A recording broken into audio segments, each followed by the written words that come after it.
का वक्त था। सुनसान सड़कें और गलियों में अंधेरा। ऊपर से मौसम तेजी से ठंड पकड़ रहा था। मीना घर का काम खत्म कर रही थी, तभी उस घर के दरवाजे पर किसी के दस्तक देने की आवाज़ महसूस हुई। वो तो सोचने लगी, ये तो मेरा भ्रम है। यह पहली मर्तबा नहीं है, मेरे साथ अक्सर ऐसा भ्रम होता रहता है। अब ये भ्रम ही तो क्या है, क्योंकि जाने वाले कभी लौट कर नहीं आते, आती है तो सिर्फ उनकी यादें। ऐसा सोचते हुए वो वापस कमरे में पहुंची, जहां पर उसके बेटा और बेटी दोनों सो रहे थे। छोटा सा घर था, एक कमरा और छोटा सा बरामदा था। ठंडी हवाएं चल रही थी, जिसकी वजह से ठंडक अचानक से बढ़ गई थी। तभी उसे याद आया कि आज भी उसने रजाई तो सुखाई नहीं।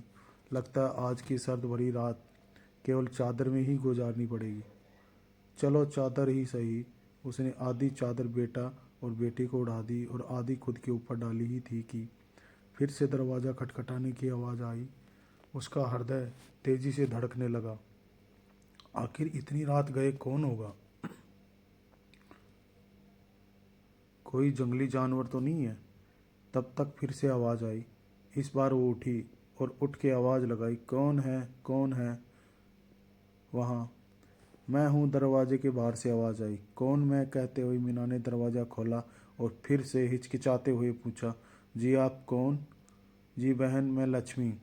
एक मैले और फटे हुए कपड़े पहने, बगल में एक थैला और हाथ में लाठी लिए एक महिला सामने खड़ी थी। जी मैंने पहचाना नहीं, मीना ने आश्चर्य करते हुए पूछा। हाँ, आजकल मैं किसी को पहचान में आ नहीं रही हूँ, उस बूढ़ी औरत ने उदास चेहरे से कहा।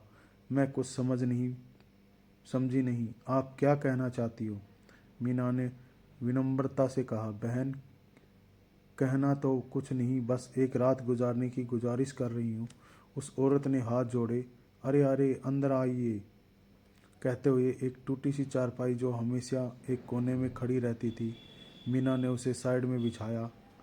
फिर लक्ष्मी को बैठने के लिए कहा। मीना घर में ज़्यादा कपड़े तो थे नहीं, लेकिन एक पुरानी उसके पति के समय की दरी थी।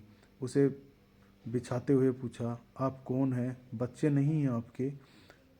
लक्ष्मी ने एक लंबी सी सांस ली और कहा, हाँ है ना, समृद्धि नाम की बेटी है, वैभव नाम का बेटा। क्या करते हैं आपके बच्चे? मीना का अगला प्रश्न था। वो बेटा समाज सेवा करता है। कैसी सेवा? बड़ी उत्सुकता से मीना ने पूछा। वो बूढ़े माँ बाप को घर में रहने का अधिकार और वृद्धाश्रम की समाज सेवा करता है, उस महिला ने नज़र झुकाते हुए उत्तर दिया। लक्ष्मी की झुकी हुई नज़रें और बेबस चेहरा सब कुछ बयां कर रहा था। मीना को समझते देर नहीं लगी कि घर का दीपक भले ही चारों ओर रोशनी फैलाता होगा, पर